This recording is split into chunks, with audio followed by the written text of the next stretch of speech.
From feeling invisible to being visible, we've all been there. Even I've felt invisible for the majority of my life. So, what does it really take to stand out in today's overcrowded world? Well, join me and Jamie Mustard for a conversation that will help you understand the art and science, yes, science, of standing out. In this episode, you're going to learn what it takes to shift from being seen to being remembered, what dilution means, and how it's making it harder for people to notice you, the real mental impact of feeling unseen and unheard, why complex and complicated messaging is actually pushing people away instead of drawing them in, and the importance of using what Jamie calls blocks to gain the visibility you desire. Jamie Mustard is an expert on perception in popular culture, a strategic multimedia consultant, art design and product futurist, creative artist, and iconist. He has codified the primal laws of what makes anything iconic, the anatomy of what causes any idea, art, or message to stand out and take hold in the human mind across any medium. His breakout work, The Iconist, The Art and Science of Standing Out, is winner of the Owl Award, awarded by the largest e-commerce bookseller in the world. His work and passion is to teach the science and art of obviousness, helping professionals, change agents, artists, and businesses confidently and at will make their messages, brands, and ideas stand out to their desired audiences. Thought leaders, this is an episode you want to make sure you listen to if you have been struggling with feeling invisible, and make sure you tune in till the end because Jamie drops some real simplified and easy to digest and apply information that is going to help you stand out. Now, whether you are new to the podcast or you're a loyal thought leader, please make sure you take a moment right now, just hit pause, to download a few episodes and drop a rating and review on iTunes. This is going to help me get this message out to more leaders around the world. Now, if you have a future topic suggestion or you just want to text me, go ahead and text me 1-781-336-0160. And if you have any questions or you just want to say what's up or connect online, please reach out to me on social media. My handle is at I am Ruby. And my favorite places to hang out are Twitter and Instagram. Now it is time to dive into the art of standing out with Jamie Mustard.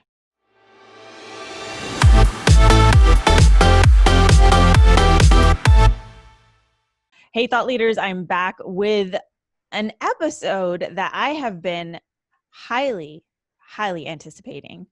And for good reason, you're going to find out really soon. So without going too far into it, I just want to introduce to you our very special guest today, Jamie Mustard, the author of The Iconist, The Art and Science of Standing Out, which is an amazing book. I'll have the link to that and more in the show notes. Jamie, welcome to the show. Thank you for having me. I'm excited. I'm truly excited to be here. It's crazy because we just met a few weeks ago on Zoom due to a introduction by Dov Barron, and we both know Dov, and when he introduces people, there's a reason. And I quickly found out that our work is very aligned. We do very similar, our message is very similar, but different. And you support people in the art of standing out with strategy. But what I love about you and the book is that the strategy doesn't feel like bro marketing. It feels like you ground it into a genuine, authentic, or transparent energy. And I'm wondering if that was intentional or if you're a fan of the bro marketing techniques. I don't know. Wow. Well, let me start off by saying this. Well, first of all, I think that you and I both come, for lack of a better expression, you could say, have dark pasts. Mm-hmm. Right? So I kind of rose out of very difficult and troubling circumstances. Mm-hmm. So uh, we live in a world now where we're so overloaded with content that no matter who you are, it's harder to get attention more than ever before. Well, I grew up in a world where as a child, I was, due to poverty and my geography, I was incredibly invisible. Mm-hmm. So as I've come out of that and come through very, very ridiculous circumstances to do it, and established myself, I don't forget what that feeling is, right? Mm-hmm. So for me, yeah, technically my book is a business book. It's, but I think people want to connect to something that has a soul and has meaning and has a heart. So I worked very hard to make it conversational and to have stories in it that people can, I mean, people learn through story. And there's a lot of research in there, but I wanted to tell stories that people would want to keep reading. Yeah. Yeah. And I love that you mentioned your story because, well, why don't you just share a little bit about your story? Because I think it's really interesting and it'll provide context for our listeners. Well, I mean, I grew up in severe abject poverty in and around downtown Los Angeles, and I suffered from neglect, illiteracy, medical issues. I spent part of my childhood in and out of my early childhood in and out of kind of institutional environments. I was illiterate, semi-literate. I read really well, but I was going into my late teens in terms of math and writing. Probably I was very semi-literate, maybe second grade level, maybe even lower than that. So I overcame that in my late teens. I went from being semi-literate, at least as far as human expression and writing is concerned, to graduating from the London School of Economics in just over 5 years. So that was quite a departure. Like I went, so that's just a very dramatic. And then now my life now is kind of insane. I mean, I consult some of the most successful CEOs of Fortune 100 companies, big brands like Nike and Adidas, Intel, artists of all ilk, including famous people that you would have heard of on the subject of standing out. So I am a pretty unlikely human in terms of where I started and where I am. I never thought that I would be here, and I can pretty much guarantee that if I can do it, everyone can do it. You know, I wasn't necessarily the most charming person. I always thought that you kind of had to be anointed to be successful, and eventually figured out that no one was coming along to anoint me, so that I would need to anoint myself. Yeah, and that I think a lot of people wait for that, right? And what I find the most interesting piece about your story is the fact that you were amongst, living in poverty, especially in a city like LA, you are amongst the population that feels and is treated, quote unquote, like they're invisible. And now you're visible, but not just that, you're showing people how to gain that visibility. But you know what it's like to feel invisible. And I think now, like you said, like our world is filled with a lot of content. Like there's a lot of stuff being thrown our way, and it makes it harder to stand out, which leads people to feeling invisible, leads people to feeling like they're not being heard, they're not being seen, on top of all the other things that they're facing in just like their real lives. So I love that you've experienced that yourself, and that's, part of why you're doing what you're doing. Yeah, I mean, I don't really think I put it together till really I was finishing the book in a lot of ways. I think that my path was just forward motion, don't look back. Yes, poverty is, I grew up mostly in Hispanic neighborhoods. And so I'm mixed race. I was just one of a million brown boys that if you were driven by, I would have faded into the brick. And poverty it's like a, God, how do you describe it? It's like a limb that you think you have to have for the rest of your life that kind of never goes away. And that's the biggest trick of all, is that's the biggest reason I think a lot of people don't cross class and rise, is because you only know the circumstances to which you are accustomed. So Mm. the idea of reaching for more or believing that you're worthy of more can be a very, very difficult thing. But and so I never assumed that I would be able to waft that off me. Quite honestly, I was very surprised when I started to realize it was that when I was at the London School of Economics that I Mhm. realized that people weren't reading poverty on me, because I could read it on anybody because I Mhm. grew up in it. I could smell it, right? Mhm. So I thought, God, this isn't reading on me. What does that mean? What does that mean for things I can do and even more opportunity? But again, I didn't put it together till later. For the first, my whole goal in life was just more, away Mhm. from pain, away from difficulty, away from struggle, towards something that would occupy my mind, relief, uh, uh, pleasure, learning. You know, I was just trying to get away from where I was, and Yeah. so I wasn't. Yeah, I was very trepidatious when I was writing the book about not including my story in it. I thought Mhm. I went to a very serious school for economics. I got a degree in economics and a special subject in economic history.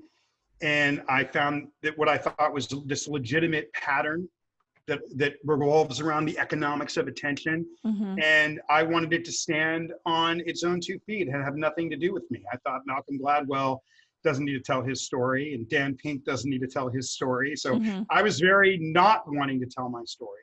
Mhm. And but at some point during the editing process, uh, I wrote the introduction, and I started to bring more of that into it, because it became clear to me once I'd been working with this idea for almost 15 years. So once Mhm. I'd gotten to a point where I felt secure in it, it became kind of obvious to me that I had Houdini'd myself out of some situations, and that these are constraints that a lot of human beings uh, run into, no Mhm. matter their class, and that I had codified these constraints as primal laws of standing out, and that everyone of every class could benefit from them, and not only and that they weren't subjective, that they were objective. And Mhm. I thought, okay, if I'm willing to share my story,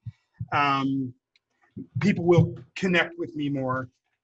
And but I was not willing to look at it literally until the book finalization process, which is Yeah. interesting. Yeah, and that's it. I love that. So this is what connected us for me personally, right? Like for me, when I look at people talking about how to stand out, offering strategies to be seen for visibility, I kind of, like put the brakes on a little bit and hesitate, because I'm like, okay, is this just going to be another cookie cutter strategy that's coming out of something that is going to lean on someone's weakness and prey on victims in Oh, I hear you. you know what I mean? And Yeah, but you sharing your story anchored it into a why it's important. Um, and then of course the science that you share backs it up, which is super interesting and really eye-opening to read. And one of the first things that stood out to me in the book was this line: being noticed is the first step to success. Being remembered is the next.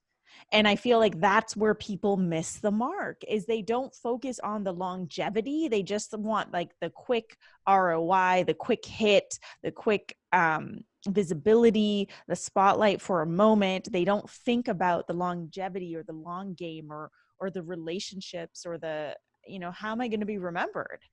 They well, don't think about that at all. it's really true. And first off, the first third of the book or so, I talk about this concept of what I call dilution. Mm-hmm. And dilution is this thing that's occurred over the last 40 years as technology has improved. Uh, Maybe I could say I would even go as far back as 50 years.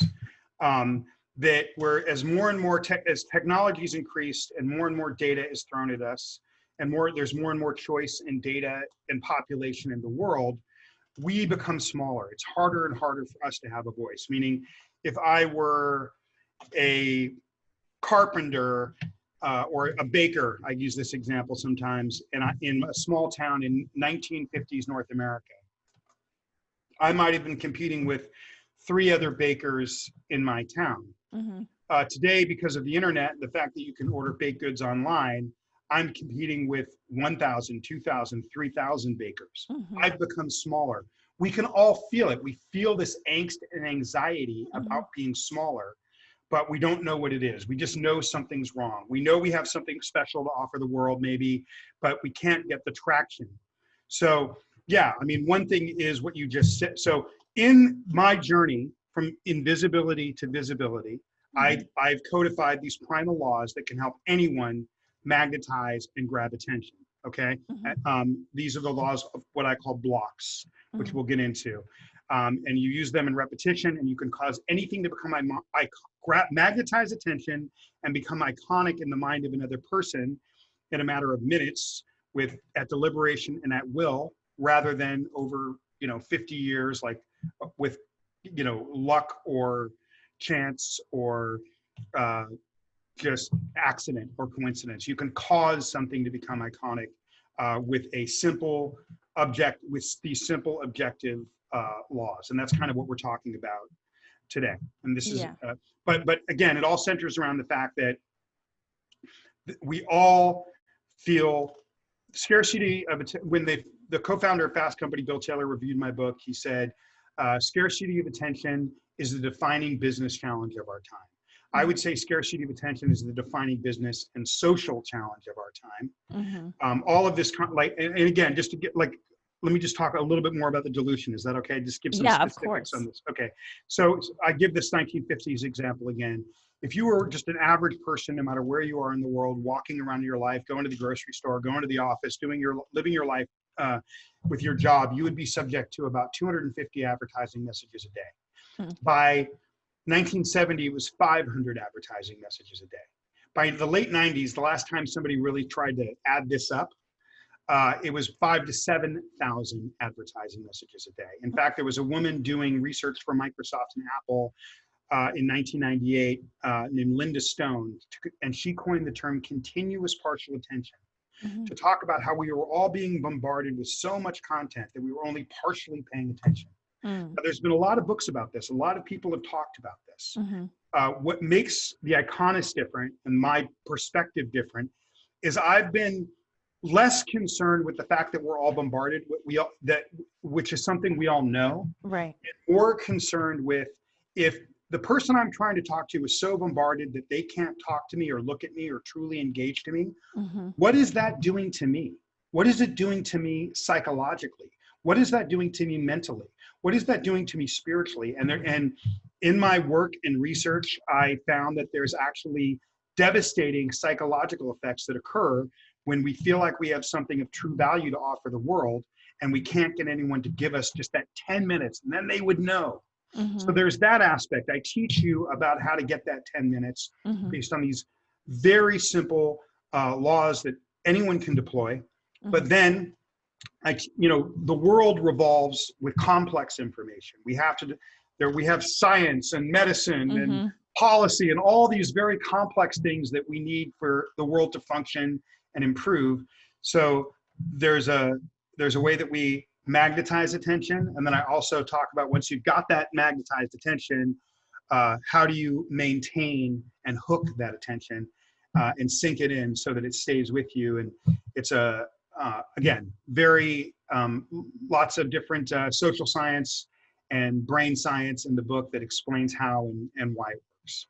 Yeah, definitely. There's, I mean, you go into great detail on the blocks in the book. And I'd love for you to provide a Cliff Notes version here. And then for our listeners, they can definitely get the book. I highly recommend it and go through it themselves. But I want to preface that with another line from the book, because I think it's really important. And it was the ability to express yourself and the ability to be heard are two very different things. And isn't that the truth? Right? Like, we learn, I think for a long time, we as human beings struggle with expressing ourselves because of our upbringing or being told like we're too much, we can't do this, we can't do that. We're programmed to play small. And then we unleash our voices, we find our truth, we start speaking up, but then there's still that missing piece of, but then how are we going to be heard by the people that need to hear us in a world that is cluttered with noise, with media, with distractions, with advertising and all of that. And so what I love about the primal laws and the blocks is that you offer a way to cut through that. So I'd love. Yeah, I mean, let me put a stamp on the dilution thing. Yeah. I was mentioning the Linda Stone thing, right? So I'd say Mhm. two more things about this concept of dilution, and then I'll get into like a Cliff's Notes version of blocks. How does that sound? That sounds great. Okay, so I said as late as 1998, we were up to 5,000 to 7,000 ads a day. Okay, a human being couldn't process 1,000. Hell So no. this is how people are engaging with you, right? Mhm. There's some thought experiments done in the last few years since the rise of social media that estimate that those numbers probably are somewhere between 10 to 15,000, maybe more advertising messages a day. Wow. Okay. And so you become a smaller and smaller tree, 250. Okay. Maybe like you were 7 bakers in your town in North America, and now you're competing with thousands, if not tens of thousands. It doesn't matter how good or great you are. Mhm. You're not going to be seen in that. Mhm. That's what I call, again, dilution. One of the examples I give in terms of this is the people that you're trying to communicate to. This is how you have to think of them. This is what they're experiencing. If I threw a golf ball at you, Mhm. Ruby, you would catch it. Mhm. If I threw 3 golf balls at you, maybe it would be kind of awkward, but you would catch it. Right. If I threw 10,000 golf balls at you, Mhm. you would cower, you would turn away, Mhm. and you would become you just become protective. So as we rely on all this small communication Mhm. to communicate with people with text messaging and emails and ads and this thing that accumulates into the 15,000 a day, we also are subconsciously kind of numb to it and kind Mhm. of also pushing it away at the same time. So it's Mhm. a very interesting thing that we are all experiencing. And there's actual, so I'll talk about the mental effects of that, and then I'll talk about blocks, the solution. Okay.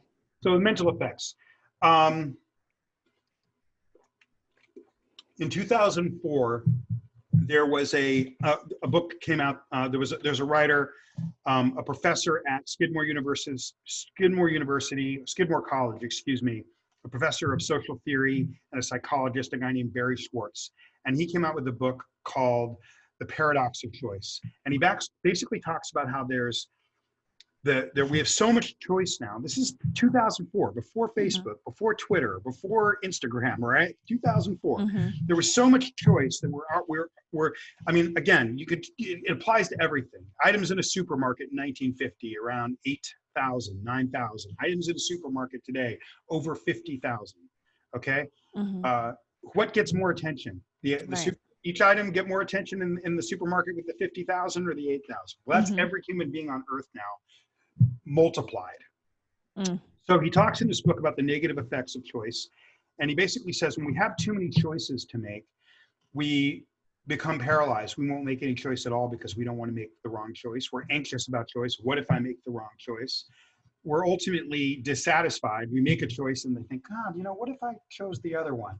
And then Mhm. we ultimately can become depressed about choice. So there's a Yeah. tremendous amount of us with all of this connective technology, we're more isolated physically than we ever have before. I mean, you had Definitely. COVID to that, right? Mhm. And that's why you see these teen suicide rates, teen depression rates. Mhm. All of this, they call it, social, social media, social connectivity. They call it connecting, but Mhm. we're more isolated on a physical plane than we've ever been before. And we're, 100%. yeah. And I've found that the feeling that you're not going to be heard has the exact same psychological traits as trying to make a choice when there's too many choices to make. If I don't feel like I'm going to be heard, I won't even try. So I'm paralyzed. No one's going to hear me. I have the best idea Mhm. ever.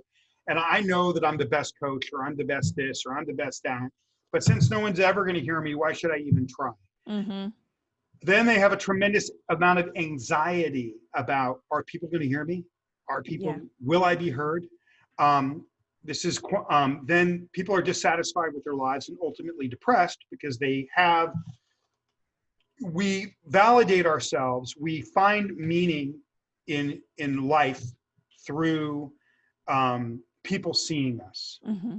All right. I mean, recognition, right? Definitely. I mean, especially in North America and the Western world, we go to a party, no one says who you are. They don't say, who are you? What are you Mm-hmm. about? What are your passions? Which is what we should say at cocktail Right. parties. We say, what do you do?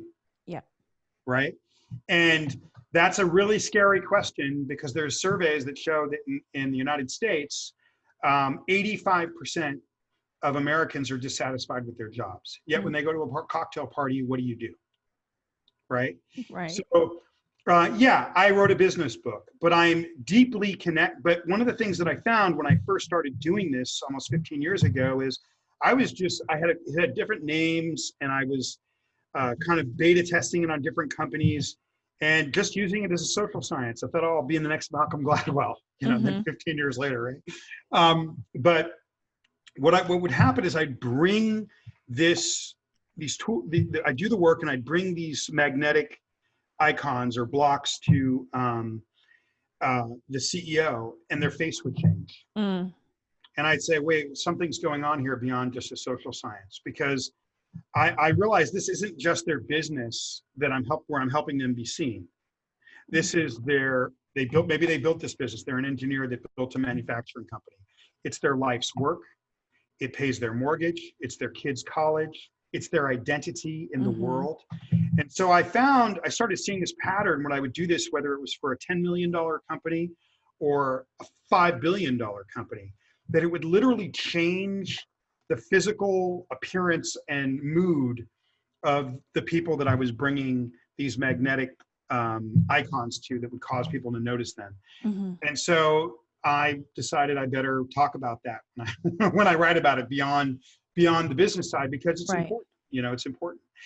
So I mean, yeah. So you want me to talk about this concept of blocks, which sounds a lot more complicated than it is. Right, Yeah, exactly. Let's preface it with that. This sounds really complicated, but Jamie's going to break it down in a way that's going to feel like you can put it into play in your own business. Yeah, you'll be able to, at the end of this conversation, walk away and use it. Yeah, and I will also add to that the book is going to is going to act as like the handbook to support you in doing this and making it happen.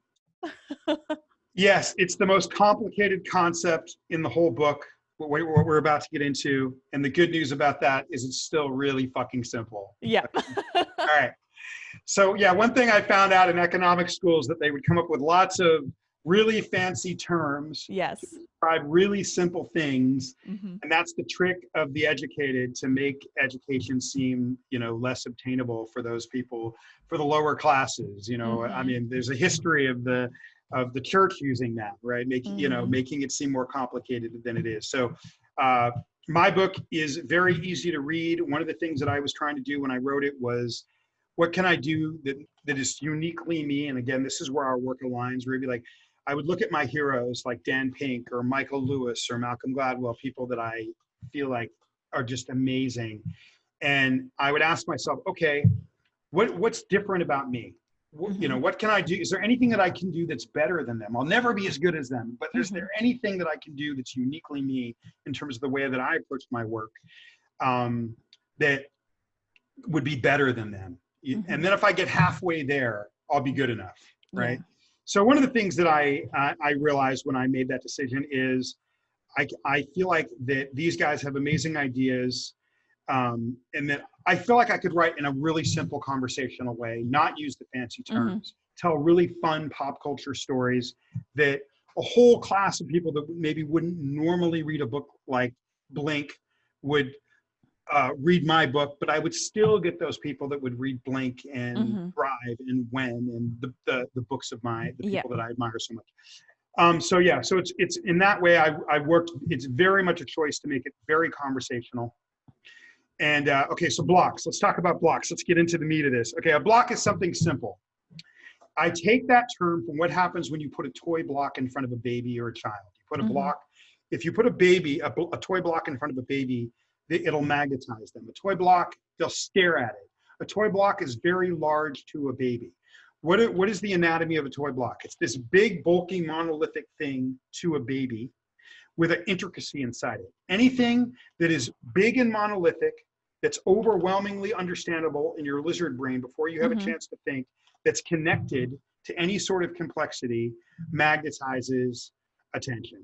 John Locke, the English philosopher who said that we were all born a tabula rasa, a blank slate, said that dice, toy blocks were the best way to teach kids for their learning and to make it a more enjoyable experience. I'm paraphrasing. What I have found is, so the first thing you need to understand is anything busy that you have to lead with something very, very simple, something that people can understand in their lizard brain before they have a chance to think. Anything busy in a world overloaded with content gets instantly discarded. Okay.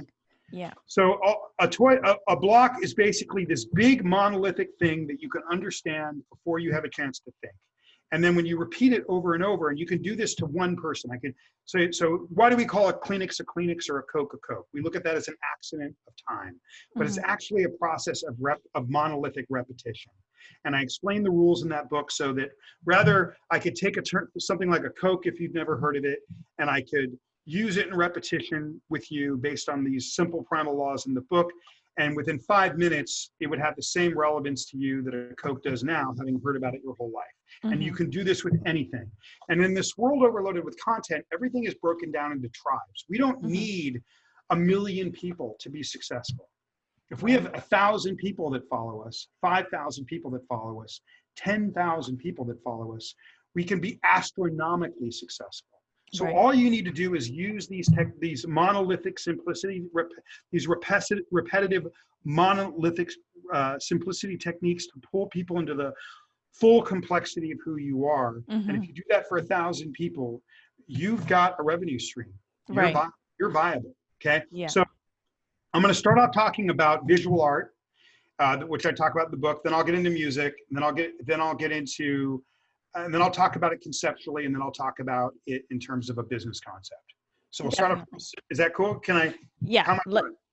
You're doing great. Okay. Let's, for our listeners, just leaders, keep in mind, like, this can be applied to your personal brand. Understand that, yes, you can get noticed in a lot of different ways, but you want your audience, your community, the people who you're here to serve, to like remember you. You want to make this simple for them to respond to you. You don't want to be so busy and so distracting that you're just adding to the noise.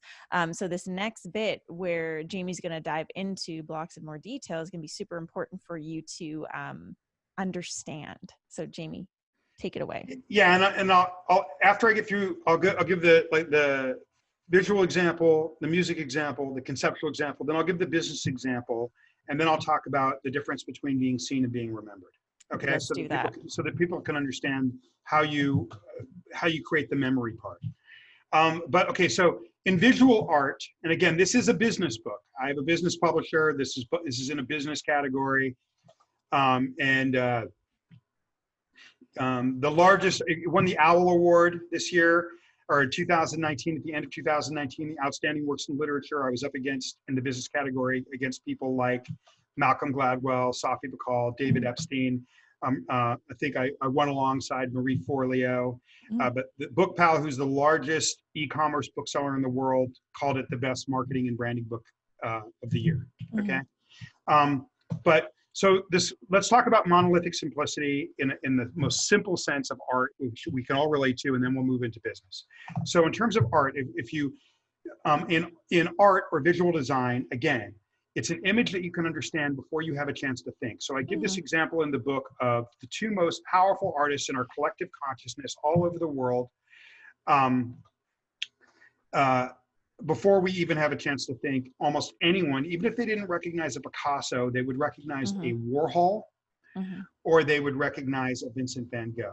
Now, why is that? Are they the best artists? No. They use this monolithic thing that you can understand in your lizard brain. Before you have a chance to think, they lead with that. With Warhol, it's a soup can, it's a Marilyn, it's a Mao, it's a banana, it's a cow. It takes up the entire thing. You understand it before you have a chance to think. Then you look into the technique. With Van Gogh, same thing. It's a pair of boots. It's a sunflower. It's a bedroom. It's a starry night. It's a man with cob pipe. It takes up the entire screen or the entire canvas, and you understand it before you have a chance to think. And then it pulls you into the technique. And the technique helps you be remembered, but I'll get more into that when we get into the business side. So they're not necessarily the best artists, but the artists that we remember in our within our collective consciousness, because they use blocks. A block is just something that you understand before you have a chance to think, that when I repeat it, it enters your mind and it stays there. Once I've repeated it, it stops being a block and it becomes an icon of your mind. It's now become an icon. So a block is just something iconic waiting to happen. It's the anatomy of an icon. Anything that we have in our head, from the McDonald's arches to the apple on the back of a Mac, is an icon, because it's this simple thing that we understand in our lizard brain that's been repeated enough, it's been taken into our minds. So the golden arches, before they were in our minds, it was a block. Now that it's in our minds, it's an icon. So I differentiate between the two. So you can see it as a mechanical process. So that's what a block is in art or design. So in music, it would be a nursery rhyme type melody over a more complex arrangement. Anything that you can understand, again, in your lizard brain, before you have a chance to think, to pull you into the complexity of a song or music. It's the reason Beethoven's da, da, da, da, da, da, da, da, da, has lasted over 3 centuries. And as I say, I like to say, why Michael Jackson's Mama say, Mama sa me makusa, Mama say, Mama sa me makusa, Mama say, Mama sa me makusa, lasts over, it's so addictive, right? And that's why in pop music, they call it the hook. Because it hooks you in. Yeah, it doesn't give you a choice, and it hooks you in. So that is the sonic equivalent of the image that you understand instantly before you have a chance to think. Okay? And this applies to every medium. It's a pattern, okay? So another example that I give, and again, in music, we call it a hook, right? And Beethoven and Mozart both use them. There's tons of incredible composers out there that didn't use them. And when you listen to their music, it's the most beautiful music in the world, but they don't make it their way. You need this monolithic anchor, no matter how talented and complex you are, that's repeated if you want to magnetize attention and to undeniably enter people's consciousness so that you become the first and only choice. So a conceptual example that I give in the book is, I talk about Martin Luther King's famous "I Have a Dream" speech, where he repeated the words, it's a very short speech of just over 1,600 words, and he repeats the words, "I have a dream," or "Let freedom ring," approximately every 85 words. Okay? And it is the reason that speech, I went to school, this international school in England, and people from Malaysia, China, Eastern Europe, Africa, everyone knows this speech. It's not an American speech. It is the most famous speech in human history. And I would argue it's because there's this simple phrase that's repeated over and over, right? Mandela gave a lot of speeches and freed a nation, but we don't know those speeches, and we're probably the lesser for it because he didn't use blocks. Blocks are the sole reason we remember everything, and they magnetize our attention like a tractor beam. In the chapter in the book where I talk about them in talking, this would apply to, you could apply this to an email, a grant proposal, a business proposal. This magnetic emotional phrase that you repeat over and over will cause you to become the first and only choice. 23 years before Martin Luther King gave that speech on June 4th, 1940, Winston Churchill went before the House of Commons to galvanize the British people to stay the course against the Nazis. They were losing hope. They were being bombed. And into which he gave his famous, what is now called the "We Shall Fight" speech. And that was his closer. And this was later aired, this part of the speech was later aired that evening on the BBC in London, in which Winston Churchill used the words, "We shall fight" over and over. We shall fight on the beaches. We shall fight on the landing grounds. We shall fight in the streets. We shall never surrender. We shall fight. We shall fight. We shall fight. Right? That's the name of the speech change. It is the second most famous speech of the 20th century second only to the I have a dream speech. And the reason we remember it is the monolithic emotional phrase. No matter what you do in life, your business exists, your coaching practice, your medical practice, you exist to solve a problem. And that tribe of 1 to 10,000 people out there, whatever problem you're solving for them, whether it be medical or marketing, there's an emotional reason they're looking for you. So when you can find that emotional phrase, the best of what you have to offer, find something about, there's an intersect point between the best of you and the emotional thing that your audience cares about. And when you find that and you repeat it over and over throughout the complex things you want to say, they pay more attention to the complex things you want to say. They retain the complex things you want to say. They care about the complex things you want to say. They enjoy the complex things you want to say. So one of my favorite stories in the entire book that I like to tell, and I think it's really relevant now because of when it occurred. So the stories occurred almost 100 years ago. And it occurred like now in an incredibly difficult time. Right now we're dealing with COVID and fires and, everything. Yeah, I mean, you can go on and on. I want to, let's not, yeah, you can go on and on. That's another episode. Yeah, it's a whole other episode. And what we're going in, there's a lot of talk that we're likely going into a recession, which because of the economic lockdown.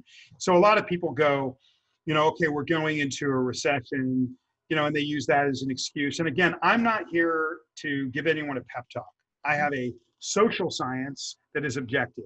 Right. But because of where I come from and my own point of view of how I climbed out of situations and who DD'd out of situations, my general outlook on life, Ruby, is that when the chips are down, I'm going to do fucking double. Right. I don't always do double, but that's what it sparks in me. I don't roll over. I don't succumb. No, it ignites you. It ignites me. Like, okay, we're going through a recession. All right, I'm going to make myself indispensable and use this as an economic opportunity while my competition pulls back. That is how I think. But let's take it away from, but I'm not special. If I did that, it was not because I thought I was special or particularly smart. At one point when I got into LSC, I remember my grandmother said, "How are you doing this?" Because she saw me just a few years earlier taking remedial classes at a community college. And I said to her, "I don't know." But the answer was what I was thinking in my head. You said I could swear. Yes. But the answer in my head is I'm fucking desperate. Right. Okay. So if I'm saying that I want to do double during the hard times, that's rooted in desperation, not cockiness or overconfidence. Okay. So I want to go back 100 years ago to the heart of the Great Depression and tell you the story of a guy named Ted Houston, who in 1932, this guy, Ted Houston, in the heart of the Great Depression, had graduated from pharmacy school. And this guy had 3 goals in life. He wanted to own his own pharmacy. He wanted to raise a family, and he wanted to attend Catholic Mass. Well, in 1932, a way worse time than now, he inherited $3,000, okay, which would have been a lot of money back then. He took every dime and he bought a pharmacy in the small town of Wall, South Dakota, okay? And in the heart of the Great Depression, it did not take Ted Houston very long to realize that this town of 327 people was busted broke and no one was coming into his pharmacy. And he started to panic and realized that maybe he'd squandered what could have kept him surviving during this time, and really had severe anxiety about what his future was and that he would be able to accomplish these 3 simple things that he wanted for his life. So there was just 0 people coming into his business. He had one advantage. There was an interstate that went by the town, Route 16A. And one day his wife, in the heart of their depression, inside the depression, his wife came to him and said, "What is it that those people in those weathered jalopies, at the time need more than anything as they're driving by our town?" And again, this is before air conditioning was what it is. We're talking about 1932. And she said, they need ice water. They need cold ice water. So they concocted this scheme to build this giant billboard that would say in massive letters that you could understand before you have a chance to think, a block, free ice water, wall drug. Okay. And they went out to the interstate and started to erect this giant sign. Before they could even get back to the pharmacy, they were mobbed. And that, you could say, was the first viral campaign in America. Now wall drug is a state landmark, if not a national landmark. During World War II, the Allied forces would have signs distanced to wall drug.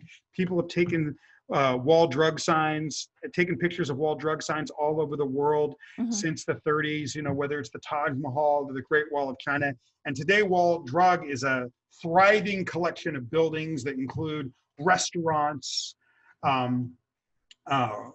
amusement park rides. It's a state landmark in South Dakota.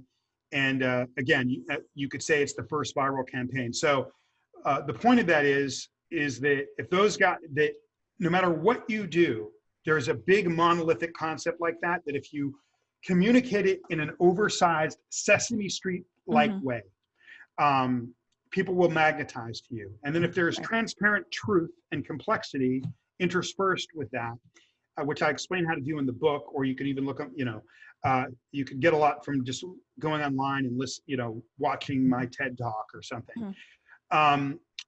You can magnetize attention under any circumstances. Yeah. And bringing this more into specificity for our listeners, what Jamie is saying is, and I see this all the time when leaders come to me wondering, you know, why am I not being seen? Why am I not being heard? The ideas that you're trying to convey are too complex for people to really hold on to. And sure, the work that you're doing is highly transformational, really deep, profound work and super complex. And people are not going to hold on to that complexity. They will hold on to, however, a like what I call like a potent version, but like a simplified version of what it is that you do, a simplified version of your message, something that is simple, easy to remember, easy to hold on to, easy to understand. And then you bring the complexity in it. I think the problem is that people want to go super complex too fast because they want everyone to understand what it is that they do, but then that misses the mark. Even more than that, like if you're a person that believes in craft and you work hard and you believe you have something really valid to offer the world, to your point, Ruby, I think that you want to share it all. You want to share all 25 things that you do, right? And so you share 25 things, then people see nothing. But also when we strip it down to that one emotional thing that's going to actually cause people to look at us, a lot of people say they want that, but then when they get it, it makes them feel very uncomfortable when they have the white hot heat or eyes on them, the white heat of eyes on them. It makes you feel naked. People don't want to commit to this monolithic thing that they know everyone cares about, because then everyone's staring at them. A true iconist, as I say in the book, pushes past that discomfort and does it anyway. And I have done this for countless businesses and seen it work over and over and over again.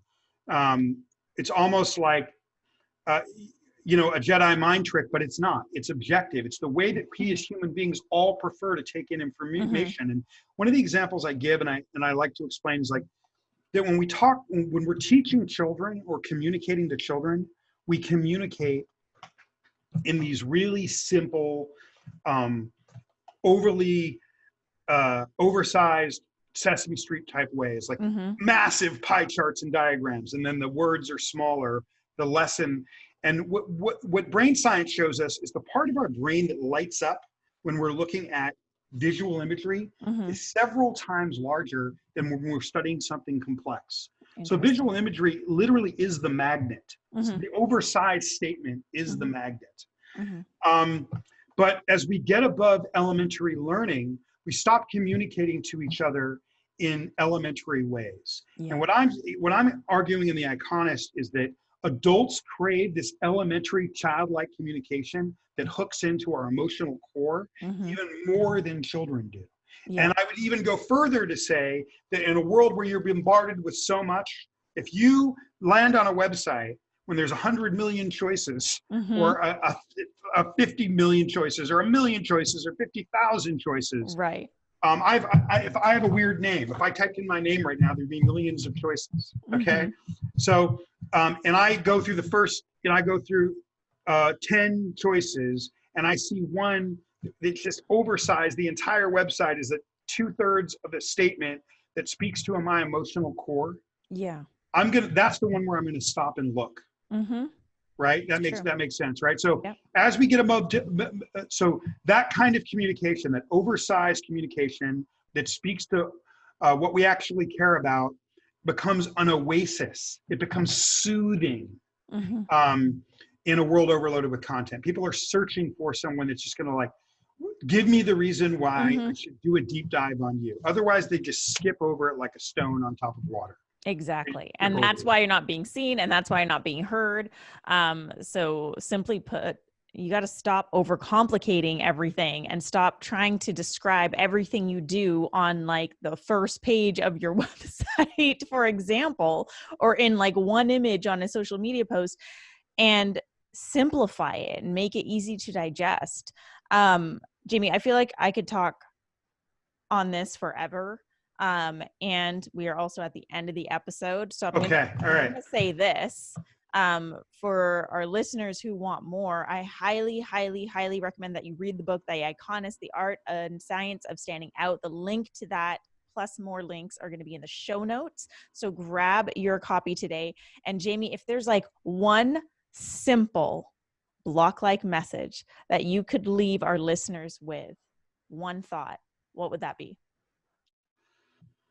You will be a more fulfilled human if you can if you can attract the attention that you want for your genuine self at will, that you would just want for yourself at will. If you know you can control that, you will be a better human and a better actor and a more effective person in the world. I love it. Jamie, thank you so much for just sharing your wisdom and your presence, and really the art of standing out with me and our listeners today. I really, really appreciate you, and appreciate your book. Thank you. Thank you for having me. This was awesome. And Yeah. to our listeners, thank you so much for joining me and Jamie on today's Thought Leader, where we are challenging you to rise up, speak up, and create a movement. If you liked this episode, please be sure to drop a rating and review on iTunes, and follow us online. Hit us up on social media. If you enjoyed this episode, the links, all of our links will be in the show notes. And if you have any questions or you just want to say hi, please do reach out to me on social media at I am Ruby. You can also reach out to Jamie _mustard on IG. He's also on LinkedIn under his name, Jamie Mustard. And my website, you could send me an email. Yes. I love to hear from people, and Yes. and I always respond. So the website is theiconist.org. And again, the clickable link will be in the show notes. Thank you, everyone. And I will see you back here next Monday for a brand new episode of Today's Thought Leader.